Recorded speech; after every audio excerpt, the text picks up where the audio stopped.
오늘은 칸쿤 여행기 두 번째 영상으로 모든 음식과 주류가 무료이고 칸쿤에서 유명한 여러 테마파크들까지 무료로 사용할 수 있는 올 인클루시브 호텔 스칼렛 멕시코를 소개합니다. 이 호텔은 세계의 호텔 스칼렛 중 하나인데요. 호텔 스칼렛 멕시코, 호텔 스칼렛 아르테, 그리고 라카사 델라 플라야가 있습니다.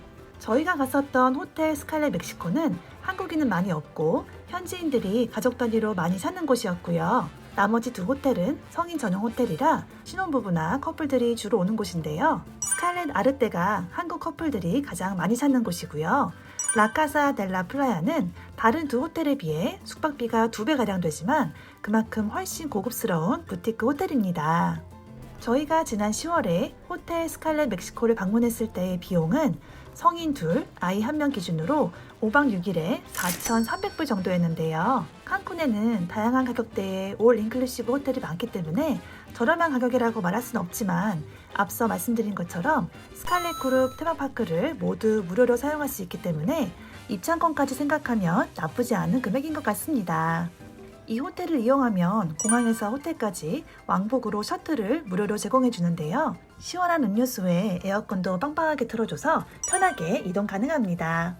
호텔에 도착해서 체크인을 하면 이렇게 팔찌를 주는데요. 이 팔찌가 방 카드키의 역할도 하고 식당과 테마파크 입장도 무료로 할 수 있게 해주는 만능 팔찌입니다. 하지만 팔찌를 잃어버리면 페널티로 150불을 내야 하니 주의하시기 바랍니다. 이 호텔은 식당이 12개나 있는 큰 규모의 호텔이라 처음엔 식당을 찾아가는 것도 쉽지 않았는데요. 규모가 큰 만큼 어린아이를 동반하시는 분들께서는 호텔에서 유모차를 대여하시는 걸 추천드립니다.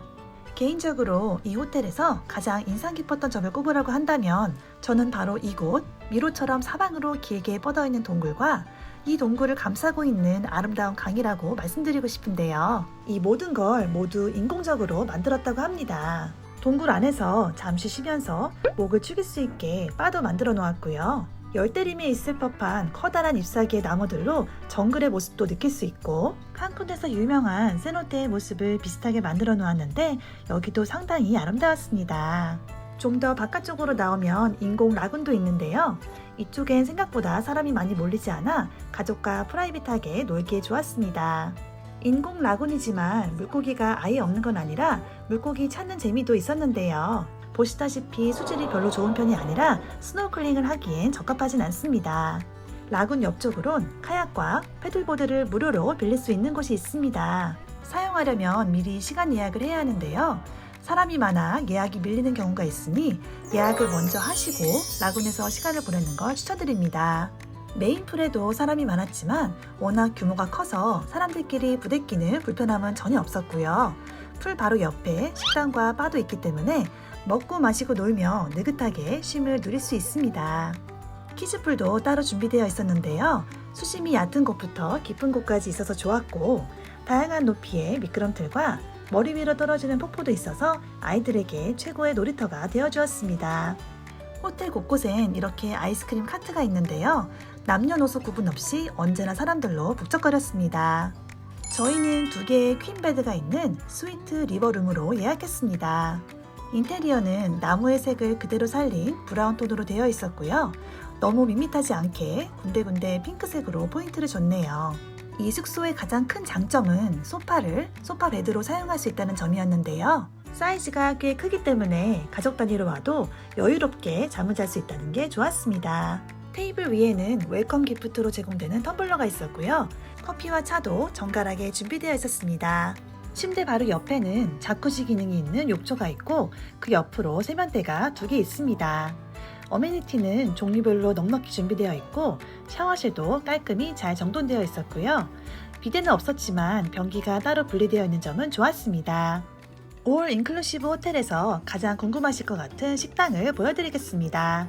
식당이 아주 많기 때문에 제 기준에서 여러분들께 추천드리고 싶은 순서대로 보여드리겠습니다. 첫 번째로는 디너쇼를 즐길 수 있는 티아트로 델 리오 레스토랑입니다. 다양한 컨셉의 멕시칸 쇼를 보면서 식사할 수 있는 곳인데요. 여긴 인기가 많은 곳이라 예약은 필수입니다. 배우들의 연주 실력, 연기력, 무대 디자인과 조명까지 전반적으로 모두 수준급이었기 때문에 이 레스토랑을 1순위로 추천드려 봅니다. 음식은 그날 정해진 코스 요리로 나오기 때문에 따로 주문할 필요는 없고요. 요리는 대체적으로 퓨전 멕시칸 스타일이었는데 맛과 플레이팅까지 모두 만족스러웠습니다. 두 번째 식당은 동굴 안에 있는 브라질리언 바베큐 레스토랑 라스 꾸에바스입니다. 동굴이라는 독특한 컨셉 하나만으로도 충분히 가볼 만한 곳인데요. 셰프가 고기를 구워서 서버에게 전달하면 각 테이블을 돌아다니며 즉석에서 고기를 썰어줍니다. 고기도 종류별로 또 부위별로 정말 다양했는데요. 뷔페 섹션도 음식 종류가 정말 많았습니다. 스테이크와 같이 먹으면 좋을 만한 사이드 디쉬가 수십 가지나 있는 것 같았는데요. 샐러드와 스프, 과일, 빵과 햄, 주류까지 정말 많이 준비되어 있었고요. 파스타도 면과 소스와 토핑을 직접 고르면 즉석에서 요리해줍니다. 게다가 실력 있는 바이올리니스트의 라이브 연주까지 함께하니 고급 레스토랑에 온 것 같았습니다. 다음은 저희가 3번이나 간 라스 플라야스 레스토랑입니다. 멕시칸과 인터내셔널 음식으로 구성되어 있고요. 메뉴도 다양해서 해산물과 고기도 동시에 맛볼 수 있는 곳입니다. 특히 해산물과 야채 등 재료가 싱싱해서 좋았고요. 점심, 저녁 메뉴가 조금씩 다르기 때문에 연속으로 방문해도 질리지 않았고 디저트까지 맛있어서 좋은 기억으로 남은 곳입니다. 네 번째는 건강식으로 가득한 비건 레스토랑 바이오입니다. 버거엔 고기가 아닌 콩으로 만든 패티가 들어있고요. 햄 대신 버섯과 야채로 만들어진 샌드위치, 타코도 역시 버섯과 각종 야채와 과일을 넣어 건강식으로 만들었는데요. 건강식이다 보니 맛으로만 평가하긴 어렵지만 한 번쯤 경험해도 좋을 것 같습니다.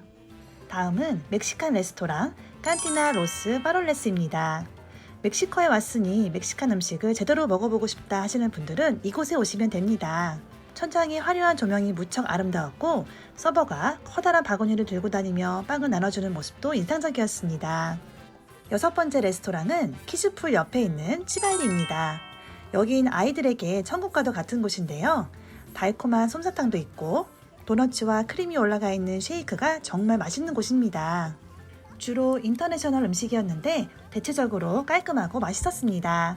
다음은 스칼렛 호텔의 메인 뷔페 레스토랑 메르카도 델라 메르세드입니다. 뷔페인 만큼 음식 종류가 다양하긴 한데요. 상당수가 전통 멕시칸 요리라 호불호가 있을 수도 있습니다. 하지만 우리에게 익숙한 타코는 고기 종류도 많고 소스가 특히 맛있어서 꼭 드셔보시길 추천드립니다. 즉석에서 그릴에 구워주는 해산물 중엔 새우가 특히 맛있었고요. 육류는 너무 질겨서 비추입니다. 파스타와 피자는 맛있었고 그 외의 음식들은 대체적으로 무난한 편이었습니다. 여긴 디저트가 정말 먹음직스럽게 준비되어 있었는데요. 케이크와 말린 과일, 컵케이크와 타르트, 젤리와 초콜릿에 즉석에서 만들어주는 크레페까지 모든 디저트가 모여있는 곳입니다. 이 식당도 저녁마다 공연이 있어서 눈과 귀가 즐거웠고요. 남편의 생일을 축하하기 위해 작은 촛불을 들고 테이블로 찾아와 주신 서버들께 감사했습니다. 마지막으로 보여드릴 레스토랑은 트라이네라입니다. 여긴 아침 식사로 한번 이용했던 곳인데요. 아침 뷔페는 주로 멕시칸 음식이었는데 생각보다 음식 종류가 적어서 많이 즐기지 못했습니다. 이 호텔 식당을 여러 군데 경험해보고 느낀 건 대체적으로 뷔페보다는 단품 메뉴가 퀄리티가 높고 맛도 더 뛰어났던 것 같습니다. 이곳은 음료나 주류를 즐길 수 있는 라운지 같은 곳인데요. 저희는 식사하고 나면 꼭 여기에 들러 시원한 커피 한잔하며 가족들과 함께 밤소를 나누었던 곳입니다. 이곳은 패밀리 라운지입니다. 탁구대와 에어 하키 테이블, 테이블 풋볼, 그리고 당구대가 있었고요. 영화를 볼 수 있는 공간도 마련되어 있고 간단한 음료와 간식도 먹을 수 있도록 준비되어 있어서 아이들에게 좋은 놀이 공간이 되었습니다. 이 호텔을 이용하면 유명한 테마파크들의 입장료와 왕복 셔틀 비용, 그리고 식사까지 무료입니다. 대표적인 테마파크로는 스노클링으로 유명한 스칼렛 파크와 다양한 워터 액티비티가 있는 셀하, 짚라인으로 유명한 엑스플로어가 있고요. 그 외에도 센세스와 세너떼, 세비지 등 숙박 기간 동안 다 못 갈 정도로 다양합니다. 각 테마파크마다 나이 제한이 있기 때문에 어린아이와 동반하실 경우엔 미리 알아보고 가시는 게 좋습니다. 저희는 스칼렛 파크에 다녀왔는데요. 여긴 호텔에서 버스 대신 배를 타고 갈 수도 있는데 배로 가는 길이 무척 아름다워 추천드립니다. 여긴 스노클링과 강에서 수영하는 곳으로 유명한데 저희는 아이가 너무 어려서 이용하지 못했고 아쿠아리움 위주로 구경했습니다. 아쿠아리움은 작은 규모였지만 알차게 준비되어 있었고 무엇보다 시원해서 너무 좋았습니다. 이 외에도 상어와 수영할 수 있는 체험과 돌고래 체험까지 액티비티가 다양하게 있었습니다. 식사는 대부분 뷔페식이었고요. 음식은 멕시칸과 인터내셔널, 그리고 키즈 섹션도 있었습니다. 날씨가 너무 더워서 힘은 들었지만 액티비티를 좋아하는 분들께는 천국 같은 곳이라 추천드리고 싶습니다. 칸쿤 여행 후기는 오늘로 마치고요. 다음 편에선 미국 서부 여행 시 꼭 먹어봐야 할 패스트푸드 총정리편으로 돌아오겠습니다. 시청해주셔서 감사합니다.